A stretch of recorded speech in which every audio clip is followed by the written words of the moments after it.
రెండు తెలుగు రాష్ట్రాల్లో ఉత్కంఠను రేపుతున్న జూబ్లీహిల్స్ అసెంబ్లీ నియోజకవర్గం ఉప ఎన్నిక పోలింగ్ కు కౌంట్ డౌన్ ప్రారంభమైంది. ఈ నేపథ్యంలో ఈ స్థానంలో విజయం సాధించేందుకు ఇండియా కూటమి తరపున బరిలో నిలిచిన కాంగ్రెస్ పార్టీ అభ్యర్థి నవీన్ కుమార్ యాదవ్ తీవ్రంగా కృషి చేస్తున్నారు. తెలంగాణ రాష్ట్రంలో అధికారంలో ఉన్న కాంగ్రెస్ పార్టీకి ఈ ఎన్నికల్లో అఖిలేష్ యాదవ్ నాయకత్వంలోని తెలంగాణ సమాజ్వాదీ పార్టీ రాష్ట్ర అధ్యక్షుడు ప్రొఫెసర్ సింహాద్రి బహిరంగంగా మద్దతు సైతం ప్రకటించారు. హైకమాండ్ నిర్ణయంలో భాగంగా ఆ పార్టీ పోటీ చేయకుండా సమాజ్వాదీ పార్టీ కాంగ్రెస్ అభ్యర్థికి మద్దతు ప్రకటించడం జరిగింది. దీంతో సెక్యులర్ భావజాలం ఎన్నికల్లో గెలిచి తీరాల్సిందే అనే వ్యూహంతో సమాజ్వాదీ పార్టీ ఉంది. ప్రత్యేకించి భారత రాష్ట్ర సమితి పార్టీ మరియు భారతీయ జనతా పార్టీలను చిత్తుగా ఓడించాలని సమాజ్వాదీ పార్టీ తెలంగాణ రాష్ట్ర అధ్యక్షుడు ప్రొఫెసర్ సింహాద్రి బహిరంగంగా ఇప్పటికే జూబ్లీహిల్స్ అసెంబ్లీ నియోజకవర్గ ఓటర్లకు విజ్ఞప్తి చేశాడు. ఉప ఎన్నిక జరిగినప్పుడు సికింద్రాబాద్ కంటోన్మెంట్ లో కూడా ప్రజలు ఇండియా కూటమి అభ్యర్థిని గెలిపించారని, ఇప్పుడు అదే తరహాలో జూబ్లీహిల్స్ నియోజకవర్గ ఓటర్లు కూడా ఖచ్చితంగా ఇండియా కూటమి అభ్యర్థి కాంగ్రెస్ తరపున నిలబడ్డ నవీన్ కుమార్ యాదవ్ ను గెలిపిస్తారనే విశ్వాసం సమాజ్వాదీ పార్టీ ఉందని కూడా చెప్పారు.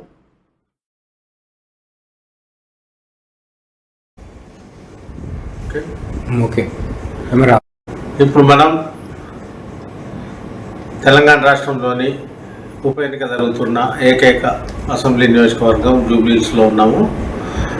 ప్రత్యేకించి రెండు తెలుగు రాష్ట్రాలని కుదిపేస్తున్న ఈ ఉప ఎన్నిక నేపథ్యంలో అధికార పక్షం ప్రతిపక్షం హోరాహోరీ తలపడుతున్నాయి. ఈ సీట్ను ఎలాగైనా కైవసం చేసుకోవాలని అధికార పక్షమైన కాంగ్రెస్ పార్టీ వ్యూహరచన చేసింది. అదేవిధంగా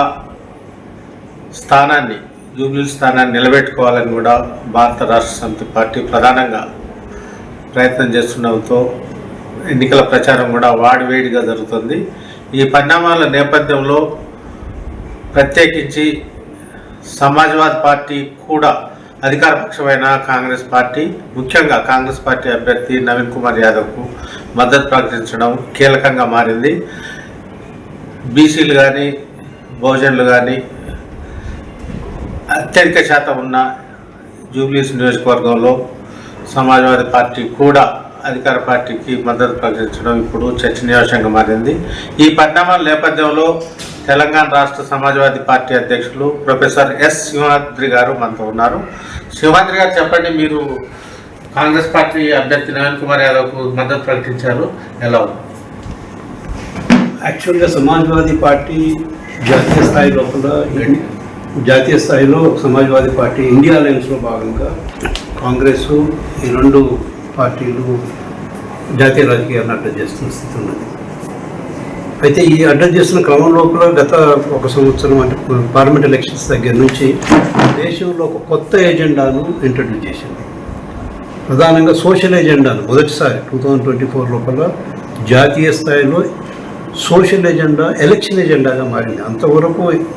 అంతకుముందు ఎప్పుడూ సోషల్ ఎజెండా ఎలక్షన్ ఎజెండాగా ఈ దేశంలో లేదు.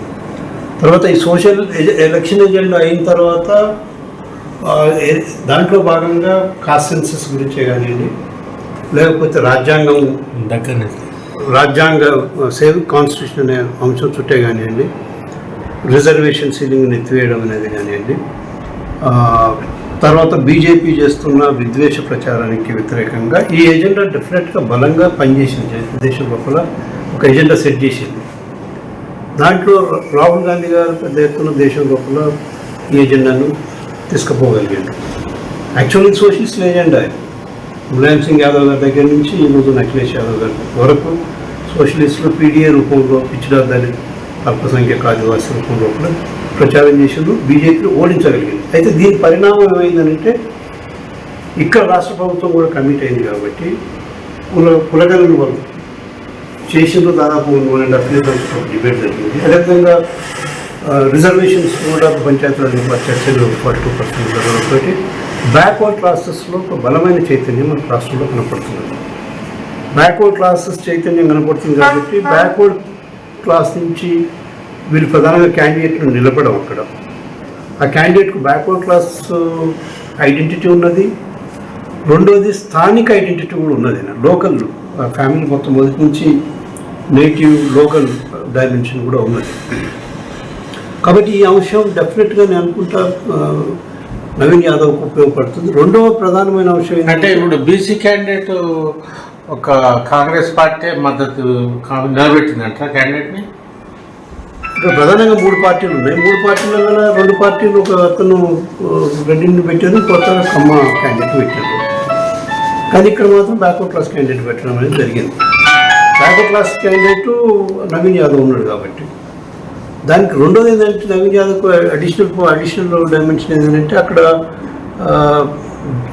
జాతీయ స్థాయిలో బీజేపీ వాళ్ళు యాంటీ మైనారిటీ యాంటీ ముస్లిం క్యాంపెయిన్ పెద్ద ఎత్తున నడుస్తున్నది. యాంటీ ముస్లిం క్యాంపెయిన్ అది అన్కాన్స్టిట్యూషనల్ క్యాంపెయిన్, రాజ్యాంగానికి వ్యతిరేకమైన క్యాంపెయిన్. యూనిటీని ప్రమోట్ చేయాల్సిన ప్రభుత్వం విభజనను ప్రమోట్ చేయడం అనేది దురదృష్టకరం. బీజేపీ చేస్తున్న చర్య. రెండోది వాళ్ళ డెవలప్మెంట్ కూడా కార్పొరేట్ ఫోర్సెస్ చుట్టూ వాళ్ళు చేస్తున్నారు కాబట్టి ప్రజలకు ఏమాత్రం వాళ్ళ నుంచి వస్తున్న పరిస్థితి ఏం లేదు, వాళ్ళ నుంచి బెనిఫిట్ పొందుతున్న పరిస్థితి ఏం లేదు. కొంత వనరులు మొత్తం 2-3 కార్పొరేట్లకే వాళ్ళు మళ్ళిస్తున్న స్థితి ఉన్నది. మీడియాను మేనేజ్ చేసుకోవడం అనేది స్పష్టంగా తెలుస్తుంది. అంటే unconstitutional anti constitutional activity BJP చేస్తుంటే దానికి బలంగా గత 10-12 సంవత్సరాలుగా నిలబడ్డది ఎవరంటే బీఆర్ఎస్ పార్టీ. ఒకవైపు ముస్లిం వ్యతిరేకతతో బీజేపీ దేశంలో క్యాంపెయిన్ చేస్తుంటే బీఆర్ఎస్ పార్లమెంట్లో 10 సంవత్సరాలు ఈ రోజు వరకు కూడా బీజేపీ పాలసీస్ను సపోర్ట్ చేసుకుంటూ వచ్చింది. ఏనాడు ఆ బీజేపీ పాలసీస్ను వ్యతిరేకించలేదు. మనకు స్పష్టంగా కనపడుతుంది. మొన్నటి పార్లమెంట్ ఎలక్షన్స్లో పరోక్షంగా వాళ్ళ క్యాండిడేట్లు డిపాజిట్ కోల్పోయే స్థాయికి వెళ్ళిపోయి కూడా బీజేపీని గెలిపించుకుంటారు. ఎందుకంటే వాళ్ళ మీద విపరీతమైన ఆరోపణలు ఉన్నాయి. అది వాళ్ళ ఫ్యామిలీ మెంబర్ కూడా చెప్తున్నది. వీళ్ళు అవినీతి ఆరోపణలు తయారు చేసినది ఫ్యామిలీ మెంబర్ నాయకుని కూతురే చెప్పడం అనేది అదొక పెద్ద నెగిటివ్ పాయింట్ తయారై కూర్చున్నది. అంటే ఒకవైపు అవినీతి, బలమైన అవినీతి, రెండోది ముస్లిం వ్యతిరేకత డైమెన్షన్తో ఉన్న పార్టీతో వీళ్ళు ఐడెంటిఫై అవ్వడం, మూడోది బ్యాక్వర్డ్ క్లాసెస్ కూడా వ్యతిరేకించింది బీఆర్ఎస్ పార్టీ. ఎట్లా అంటే పంచాయతీరాజ్ ఎలక్షన్స్లో ఇంతకుముందు 34% రిజర్వేషన్ ఉండేది, దాన్ని తగ్గించింది కేసీఆర్. 2014 ఎలక్షన్స్ అయిన తర్వాత ఇమీడియట్గా పంచాయతీ ఎలక్షన్స్ పోయినప్పుడు దాన్ని తగ్గించి 22% తీసుకొచ్చి ఇచ్చింది మాత్రం 18% ఇచ్చాడు. ఒకవైపు మేమేంతో మాకు అంత ఇవ్వాలని ఒక చర్చ బీసీ ఉద్యమం రూపంలో ముందుకు వస్తుంటే, అధికారంలో భాగస్వామ్యం కావాలని ఉద్యమం ముందుకు వస్తుంటే ఆయన దాన్ని తగ్గించింది ఒకటి. రెండోది ఈడబ్ల్యూఎస్ పేరు మీద 7% అంటే కేసీఆర్ గారు చేసిన జనాభా లెక్కలనే కూడగణనని సోషియో ఎకనామిక్ సర్వేలని ఫార్వర్డ్ కాస్ట్ 7% ఉందని చెప్పి ఆ డేటా మనకు బయటకు వచ్చింది. 7% ఉన్న వాళ్ళకి 10% రిజర్వేషన్ ఇచ్చాడు. 60% ఉన్న బ్యాక్వర్డ్ క్లాసెస్కు 22% ఇస్తున్నాయని చెప్పి 18% ఇచ్చాడు. అంటే ఇది చాలా బ్యాక్వర్డ్ క్లాస్ వ్యతిరేక దృక్పథం స్పష్టంగా బీఆర్ఎస్లో ఉన్నది. అది ప్రజలు కూడా గ్రహిస్తున్నారు. అంటే ఈ ఫ్యాక్టర్ ఈ బై ఎలక్షన్స్లో బాగా ప్రభావితం అయ్యే అవకాశం ఉందా? అంటే ఇప్పుడు అర్బన్ సెక్టర్లో ఉన్న పాపులేషన్ కాబట్టి అర్బన్ కమ్యూనిటీ జనరల్గా ఎడ్యుకేటెడ్ కమ్యూనిటీ, కొంత అవేర్నెస్ కూడా ఉండే అవకాశం ఉంది. వాళ్ళు క్యాచ్ చేయడం లోపల కూడా ఈజీ అవుతుంది.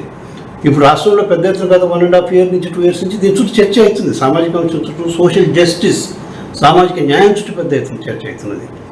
కాబట్టి అది అది అది ఇన్ఫ్యాక్ట్ అది మమ్మల్ని కూడా ఇన్ఫ్లుయెన్స్ చేసింది.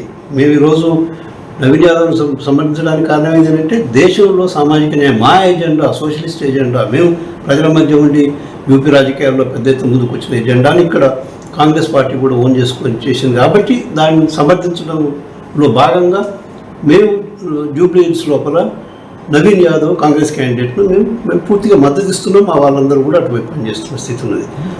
కాబట్టి డిఫరెంట్ ఫ్యాక్టర్స్ అన్ని ఫేవరబుల్గా నేను అనుకుంటా ఇది కాంగ్రెస్ అభ్యర్థికి అనుకూలంగా ఉన్నాయని చెప్పి నేను భావిస్తున్నాను. అంటే 42% వల్ల నెగిటివా పాజిటివా ఈ ఎలక్షన్లో దాని ఎఫెక్ట్ ఏమైనా ఉంటుందా? 42% దేంట్లో రూటెడ్ అయినది అంటే సామాజిక న్యాయంలో రూటెడ్ అయినది. సామాజిక న్యాయ శక్తులు ఏం కోరుకుంటున్నారు? బ్యాక్వర్డ్ క్లాసెస్కి అధికారం కోరుకుంటున్నారు. ఒక బ్యాక్వర్డ్ క్లాస్ అభ్యర్థి అక్కడ ఉన్నప్పుడు మిగిలిన 2 పార్టీలు అప్పర్ కాస్ట్ క్యాండిడేట్లను, ముఖ్యంగా ఫార్వర్డ్ కాస్ట్ క్యాండిడేట్లను పెట్టడం అనేది ఒకవైపు ఉద్యమం బలంగా ఉన్నది, బ్యాక్వర్డ్ క్లాస్ అభ్యర్థి కావాలని కోరుకుంటున్నారు. దాన్ని చూడకుండా దాన్ని పక్కకు పెట్టేసేసి సాంప్రదాయ పద్ధతి లోపల ఎదిగిన కులాలు, ఈ రోజు వరకు రాజకీయ అధికారాన్ని అనుభవించిన కులాలు ఈ రాష్ట్రం లోపల పూర్తిగా ముఖ్యమంత్రులే కానీ, మంత్రులే కానీ, ఎమ్మెల్యేలే కానీ, వ్యాపారాలే కానీ అన్ని రంగాల లోపల వాళ్ళు మొత్తం వ్యవస్థను వాళ్ళ వైపు మలుచుకున్న స్థితి ఉన్నది. దాని మీద కొంత చర్చ జరుగుతున్నది, కొంత వ్యతిరేకత వస్తున్నది. ఈ క్రమంలో కూడా డెఫినెట్గా ఆ 2 పార్టీలను ప్రశ్నిస్తారు. బీసీ క్యాండిడేట్ ప్రకటించడం అనేది మిగతా పార్టీల కన్నా బెటర్ అంటారు. బీసీ క్యాండిడేట్ ప్రకటించడం అనేది ఇది చాలా పెద్ద అడ్వాంటేజ్. అది ఒకటి. రెండోది, ఈ క్యాండిడేట్ కూడా చాలా బలమైన కుటుంబం నుంచి వచ్చిన క్యాండిడేట్, అదే లోకల్లో ఉన్న క్యాండిడేట్.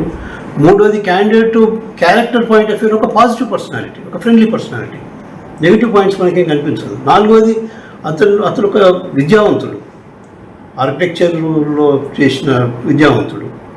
అతను కొంత సోషల్ సర్వీస్లో అంతకంటే ఎక్కువ వాళ్ళు ఇంతకుముందు 2 సార్లు కంటెక్ట్ చేసినప్పుడు డెఫినెట్గా ప్రజలు ఆయన గమనిస్తూ వస్తున్న పరిస్థితి. వీళ్ళు కూడా ఆ ప్రాసెస్లో ఉన్నారు కాబట్టి ప్రజలను స్నేహం పెంచుకునే ప్రయత్నం చేస్తారు, కుటుంబాలతో సంబంధాలు పెంచుకునే ప్రయత్నం చేస్తారు, కానీ తగ్గించుకునే ప్రయత్నం చేయరు.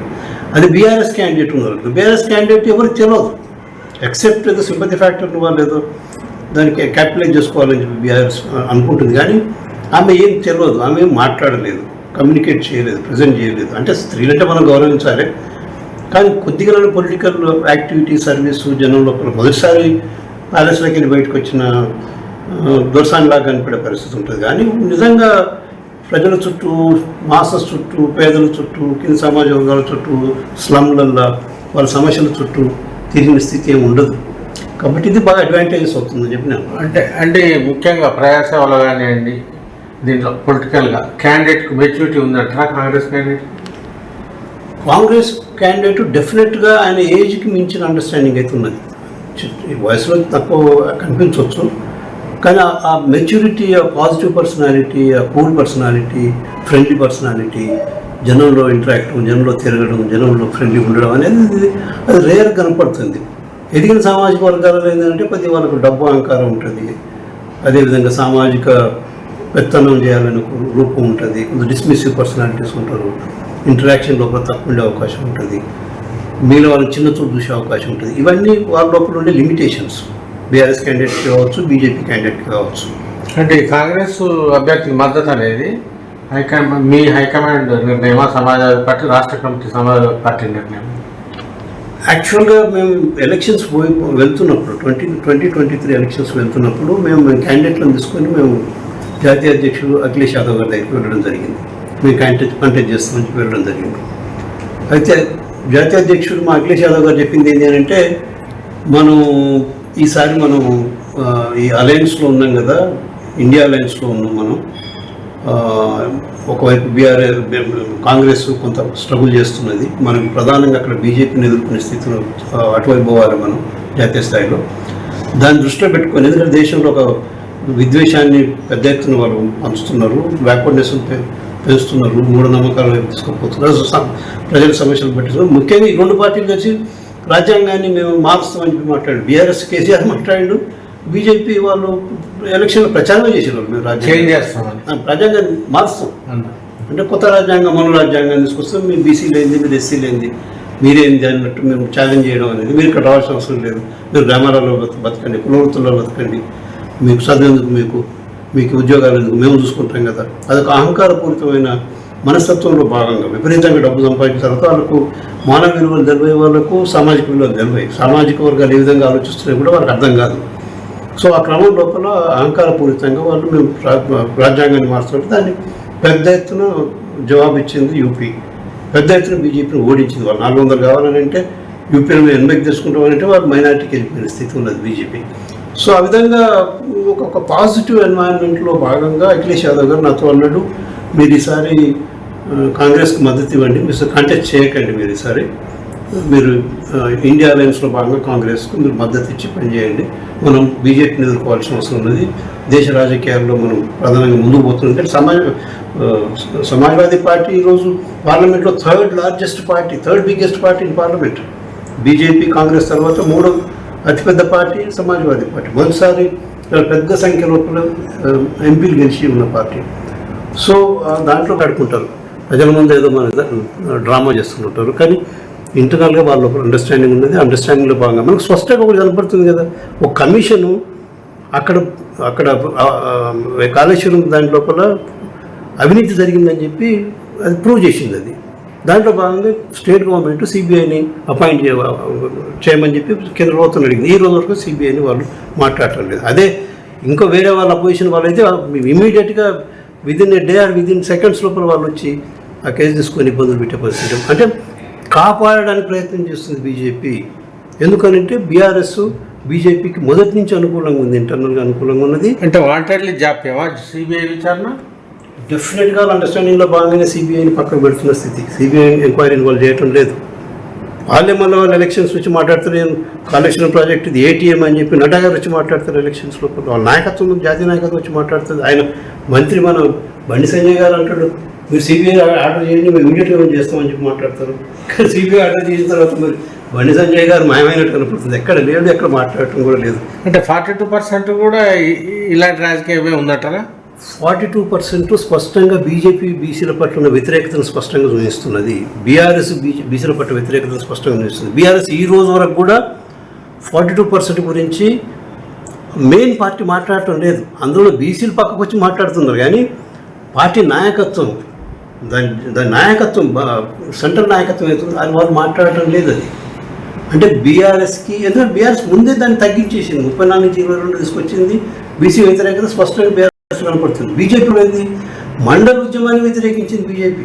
మండల ఉద్యమం బ్యాక్వర్డ్ క్లాస్కి ఒక ఐడెంటిటీ ఇచ్చే ఉద్యమం. ఐడెంటిటీలో భాగంగా ఒక ఇంక్లూజివ్గా సిస్టమ్ లోపలికి రావడానికి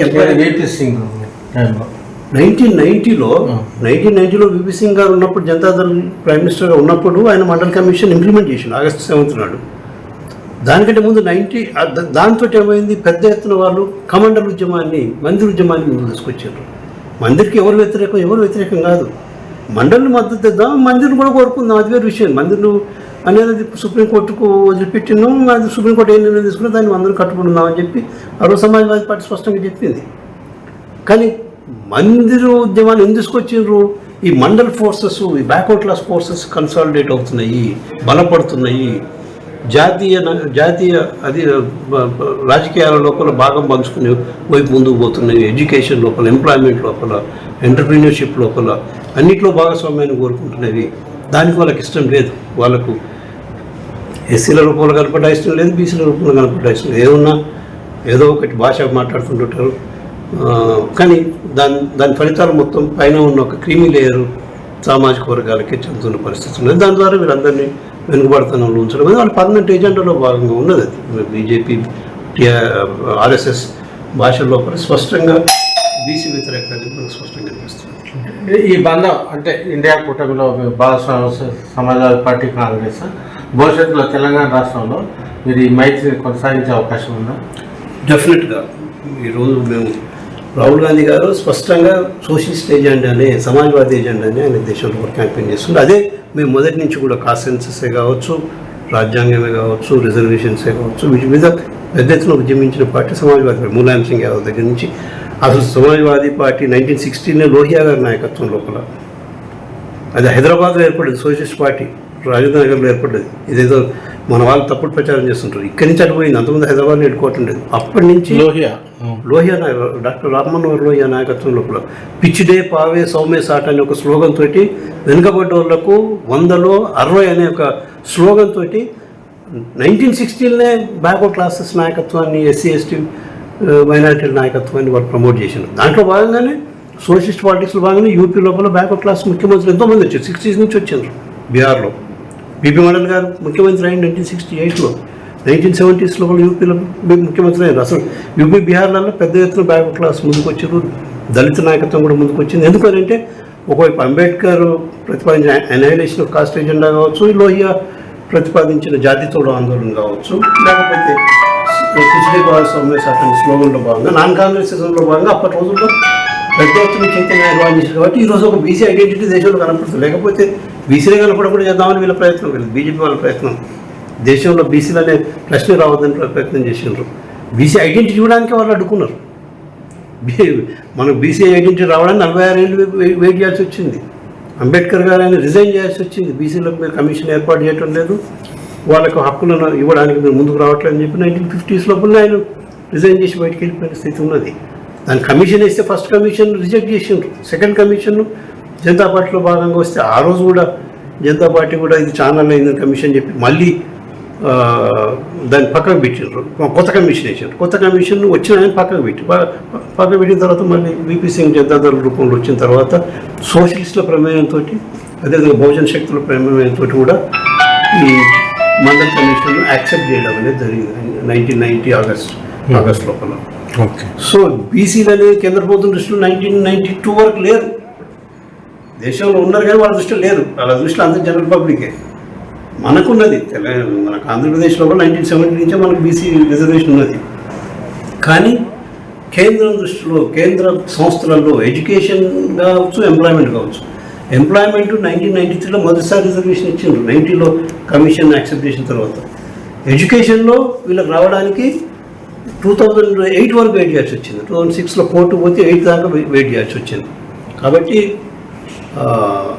బీజేపీ ఎప్పుడూ బీసీలను వ్యతిరేకించిన వాళ్ళే. ఈరోజు ప్రైవేటైజేషన్ పేరు మీద పబ్లిక్ సెక్టర్ మొత్తం ప్రైవేటైజ్ చేయడంతో లక్షల కొద్ది ఉద్యోగాలు ఎస్సీ ఎస్టీ బీసీలు కోల్పోతున్న రూపంలో కూడా బ్యాక్ ఉంటుంది. ఓకే. ఇప్పుడు మనం తెలంగాణ రాష్ట్రంలోని ఉప ఎన్నిక జరుగుతున్న ఏకైక అసెంబ్లీ నియోజకవర్గం జూబ్లీహిల్స్లో ఉన్నాము. ప్రత్యేకించి 2 తెలుగు రాష్ట్రాలని కుదిపేస్తున్న ఈ ఉప ఎన్నిక నేపథ్యంలో అధికార పక్షం ప్రతిపక్షం హోరాహోరీ తలపడుతున్నాయి. ఈ సీట్ను ఎలాగైనా కైవసం చేసుకోవాలని అధికార పక్షమైన కాంగ్రెస్ పార్టీ వ్యూహరచన చేసింది.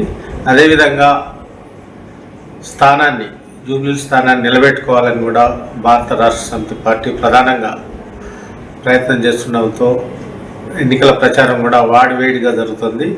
ఈ పరిణామాల నేపథ్యంలో ప్రత్యేకించి సమాజ్వాదీ పార్టీ కూడా అధికార పక్షమైన కాంగ్రెస్ పార్టీ, ముఖ్యంగా కాంగ్రెస్ పార్టీ అభ్యర్థి నవీన్ కుమార్ యాదవ్కు మద్దతు ప్రకటించడం కీలకంగా మారింది. బీసీలు కానీ బహుజనులు కానీ అత్యధిక శాతం ఉన్న జూబ్లీహిల్స్ నియోజకవర్గంలో సమాజ్వాదీ పార్టీ కూడా అధికార పార్టీకి మద్దతు ప్రకటించడం ఇప్పుడు చర్చనీయాంశంగా మారింది. ఈ పరిణామాల నేపథ్యంలో తెలంగాణ రాష్ట్ర సమాజ్వాదీ పార్టీ అధ్యక్షులు ప్రొఫెసర్ ఎస్ సింహాద్రి గారు మనతో ఉన్నారు. సింహాద్రి గారు, చెప్పండి, మీరు కాంగ్రెస్ పార్టీ అభ్యర్థి నవీన్ కుమార్ యాదవ్కు మద్దతు ప్రకటించారు, ఎలా ఉంది? యాక్చువల్గా సమాజ్వాదీ పార్టీ జాతీయ స్థాయిలో సమాజ్వాదీ పార్టీ ఇండియా అలయన్స్లో భాగంగా కాంగ్రెస్ ఈ 2 పార్టీలు జాతీయ రాజకీయాలను అడ్రస్ చేస్తున్న స్థితి ఉన్నది. అయితే ఈ అడ్రస్ చేస్తున్న క్రమం లోపల గత 1 సంవత్సరం అంటే పార్లమెంట్ ఎలక్షన్స్ దగ్గర నుంచి దేశంలో ఒక కొత్త ఎజెండాను ఇంట్రడ్యూస్ చేసింది. ప్రధానంగా సోషల్ ఎజెండాను మొదటిసారి 2024 లోపల జాతీయ స్థాయిలో సోషల్ ఎజెండా ఎలక్షన్ ఎజెండాగా మారింది. అంతకుముందు ఎప్పుడూ సోషల్ ఎజెండా ఎలక్షన్ ఎజెండాగా ఈ దేశంలో లేదు. తర్వాత ఈ సోషల్ ఎలక్షన్ ఎజెండా అయిన తర్వాత దాంట్లో భాగంగా కాస్ట్ సెన్సస్ గురించే కానివ్వండి, లేకపోతే రాజ్యాంగ సేవ్ కాన్స్టిట్యూషన్ అనే అంశం చుట్టే కానివ్వండి, రిజర్వేషన్ అది చిన్న విషయం. వాళ్ళు ఏదో లోకల్ ఏరియాలో చిన్న సెటిల్మెంట్ లోపల రైలు చేయకురా ఏదో చిన్న మాటలు మాట్లాడుతుంటారు. వీళ్ళు మొత్తం రాష్ట్రాన్ని మొత్తం ధ్వంసం చేస్తున్నప్పుడు, రాష్ట్రాన్ని ఒక బొందరగడ్డగా మారుస్తుంటే వీళ్ళు ఏమన్నాము? వీళ్ళు రౌడీలు అందామా, గుండాలు అందామా, దొంగలు అందామా, గజ దొంగలు అందామా, డెకాయిట్స్ అందామా, ఏమన్నాము అలా జనం ఫీల్ అవుతున్నారు. కానీ లోతైన అంశాలను జనం చూడడానికి కొంత ఇబ్బంది పడుతున్నారు. అంటే ఇట్లాంటి రౌడీ ప్రచారాన్ని నమ్మే పరిస్థితి ఉందా కాంగ్రెస్? అంటే ఇప్పుడు పొలిటికల్ పార్టీ చేయాల్సిన పని ఏంటంటే వాస్తవాలను ప్రజల ముందు పెట్టడం అనేది. వాడు అనుకూలంగా మీడియాను వాడుకోవచ్చు, వాళ్ళ అదే కరెక్ట్ అని చెప్పి నమ్మించడానికి ప్రయత్నం చేయొచ్చు. అబద్ధాలే వాస్తవాన్ని ప్రచారం చేసుకునే స్థితి ఉంటుంది. కానీ ఒక సోషలిస్ట్ వాల్యూస్ చుట్టూ పనిచేస్తుంది మా పార్టీ, ఒక కాన్స్టిట్యూషనల్ వాల్యూస్ చుట్టూ పనిచేస్తుంది మా పార్టీ. మా మీద బాధ్యత ఉంటుంది. ఎలాంటి ఎకనామిక్ సిస్టమ్ ఉన్నది, ఎలాంటి పొలిటికల్ సిస్టమ్ ఉన్నది, ఇది ఏ సెక్షన్స్కు అనుకూలంగా ఉన్నది, పేదల పట్ల ఇది ఎట్లా వ్యవహరిస్తున్నది, బ్యాక్వర్డ్ క్లాసెస్ పట్ల ఎట్లా వ్యవహరిస్తున్నది, నిరుద్యోగుల పట్ల, విద్యార్థుల పట్ల, ఉద్యోగుల పట్ల ఇది ఏ విధంగా వ్యవహరిస్తున్నది, వాళ్ళ జీవన విధానాలు ఏ విధంగా, ఇవన్నీ మేము ఎగ్జామిన్ చేసి వాళ్ళ జీవన ప్రమాణాలను పెంచే విధంగా అటువైపు తీసుకుపోవడానికి మనం వాళ్ళు అర్థం చేయడానికి ఒక ప్రయత్నం చేసిన బాధ్యత మనందరి మీద ఉంటుంది. కాబట్టి ఏదో చిన్న రౌడీ అని చెప్పి జనాన్ని మిస్లీడ్ చేసి ఓట్లు వేసుకొని వెళ్ళిపోదాం, అదొక రాంగ్ ఆలోచన వాళ్ళు పెట్టుకొని వాళ్ళ లోపలికి పోయి రౌడీ అని లోకల్ జనంలో కలిసి పనిచేసే నాయకులను పట్టుకుని రౌడీ అని చెప్పడానికి ప్రయత్నం చేయడం అంటే వాళ్ళు తప్పుడు ఏజెండాతో వాళ్ళు అక్కడికి పోతున్నారు. వాళ్ళకి అర్థమవుతుంది, రాష్ట్రంలో అర్థమవుతుంది. బయట పెద్ద ఎత్తున బ్యాక్వర్డ్ క్లాసెస్ చైతన్యం ఉన్నది, సామాజిక చైతన్యం ఉన్నది. దాన్ని చూస్తలేరు, గమనిస్తలేరు. ఎక్కడో ఇంగ్లాండ్ నుంచి వచ్చే దీనికి ఇలా అమెరికా నుంచి దీనికి ఆ రాజకీయాలు మాట్లాడతానంటే అది అది అది లోకల్ పరిస్థితులకు సూట్ అవ్వదు. అది ప్రజల మార్పుకే కానీ సామాజిక మార్పుకే కానీ పరిమాణం. బీసీ ఏజెన్సీ రావడానికి 46 ఏళ్ళు వెయిట్ చేయాల్సి వచ్చింది. అంబేద్కర్ గారు ఆయన రిజైన్ చేయాల్సి వచ్చింది. బీసీలకు మీరు కమిషన్ ఏర్పాటు చేయటం లేదు, వాళ్ళకు హక్కులను ఇవ్వడానికి మీరు ముందుకు రావట్లేదని చెప్పి 1950s లోపల ఆయన రిజైన్ చేసి బయటికి వెళ్ళిపోయిన స్థితి ఉన్నది.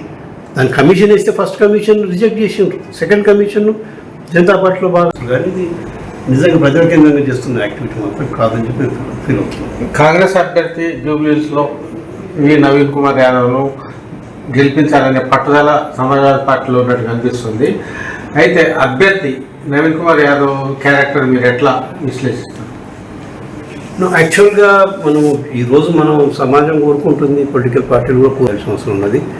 కానీ ఒకటి రెండు సమస్యలు, చిన్న చిన్న సమస్యల కేంద్రంగా ప్రభుత్వాన్ని అసెస్ చేసి ఆ క్యాండిడేట్ను మనం ఓన్ చేసుకోకపోతే మనం నష్టపోయే అవకాశం ఉంటుంది. కాబట్టి ఉద్యోగులు బ్రాడర్ కాన్స్టిట్యూషనల్ ఫ్రేమ్వర్క్ లోపల, ఈ విద్వేషాన్ని అడ్డుకునే ఫ్రేమ్వర్క్ లోపల, సామాజికాన్ని ముందుకు తీసుకునే ఫ్రేమ్వర్క్ లోపల, పార్టిసిపేషన్ పెంచే ఫ్రేమ్వర్క్లో భాగంగా అందరికీ అవకాశాలు, అందరికీ భాగస్వామ్యం అనే మైండ్ సెట్ను మనం ముందు తీసుకుపోవడానికి ఉద్యోగులు దీనికి సహకరించాల్సిన అవసరం ఉన్నది.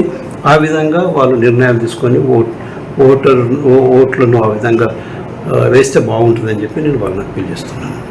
ధన్యవాదాలు ప్రొఫెసర్ సింహాద్రి గారు. హోరావరిగా సాగుతున్న జూబ్లీహిల్స్ ఉప ఎన్నిక నేపథ్యంలో అనూహ్యమైన రీతిలో సమాజ్వాదీ పార్టీ కూడా వ్యూహాత్మకంగా తెరపైకి వచ్చింది. అయితే ఇది జాతీయ స్థాయిలో ఇండియా కూటమిలో ఒక స్ట్రాటజీలో భాగంగా ప్రజాస్వామ్యాన్ని పరిరక్షించడం కావచ్చు, రాజ్యాంగాన్ని పరిరక్షించడం కావచ్చు, డిఫరెంట్ ఆస్పెక్ట్స్లో దేశ సమగ్రతను కాపాడే క్రమంలో కీలకమైన నిర్ణయాన్ని తెలంగాణ రాష్ట్ర సమాజ్వాదీ పార్టీ తీసుకుంది. ప్రత్యేకించి కాంగ్రెస్ పార్టీ అగ్రనేత, లోక్సభలో ప్రతిపక్ష నేత రాహుల్ గాంధీ స్థాయిలో కావచ్చు, ప్రత్యేకించి ముఖ్యంగా ఎస్పీ జాతీయ అధ్యక్షులు, యూపీ మాజీ ముఖ్యమంత్రి అఖిలేష్ యాదవ్ గారు కావచ్చు, రాష్ట్ర కమిటీకి ప్రత్యేకించి రాష్ట్ర అధ్యక్షులు ప్రొఫెసర్ సింహాద్రి గారికి ఇచ్చిన ఆదేశాలు లేదా ఇన్స్ట్రక్షన్స్ నేపథ్యంలో జూబ్లీహిల్స్ బై ఎలక్షన్స్లో సమాజ్వాదీ పార్టీ ముందుకు రావడం జరిగింది. ఇది ఒక మంచి పరిణామంగా ఆ పార్టీ రాష్ట్ర నాయకత్వం కూడా భావిస్తుందని వారి మాటల్లో మనకు అర్థమవుతుంది. ధన్యవాదాలు ప్రొఫెసర్ సింహాద్రి గారు. Thank you.